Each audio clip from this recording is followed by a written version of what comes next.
In this video I'm showing how I replaced the timer on an Admiral dryer. We got this dryer from Home Depot back in 2013, so it's around 11 years old at the moment. And the issue here is that it'll run and it'll dry clothes, but it will never turn off. And it doesn't seem to matter how much time we give it. We can start it and go to bed, and when we wake up in the morning it'll still be running and the cycle will never complete.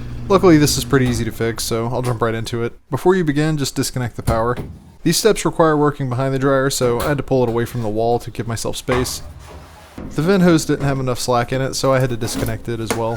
Alright, so now getting into the meat of it here, the first step is to remove this top control panel. I used the flathead screwdriver to wedge between the plastics of the control panel and the top of the dryer, and then pry up gently. There's a single clip on each side that holds everything together, so all we have to do is just pry past that and it'll snap when it releases. Alright, so now around to the back of the dryer, there are 5 screws that need to be removed. I backed each of these out with a screwdriver, and then this back metal plate comes right off.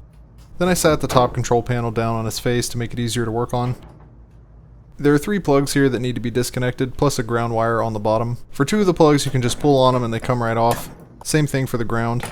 For the last plug with the black and the blue and white wire, I had to pry gently with a screwdriver to get the clip to release. Alright, so now all the wires are disconnected. Next I remove the knob on the front, it just pulls right off. The timer is held to the plastics by these 2 clips. I used a pair of needle nose pliers to squeeze them together so they'd let go of the timer. This part is a little bit fiddly with the pliers always trying to slip off. I'm sure there's a better way, but sometimes it's just easier to outstubborn the problem. Alright, so timer removed. There you have it.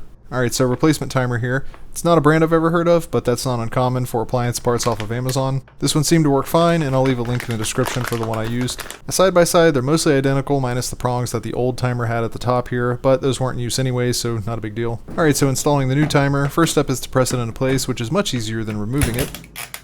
I reconnected the wires, starting with the ground, and then the other 3 plugs as well. Each of them only fits in one place, so there's no chance of plugging them in wrong.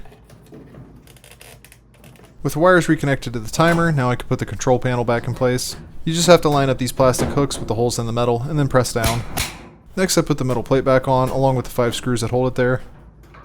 Reattach the vent hose. Reconnect power.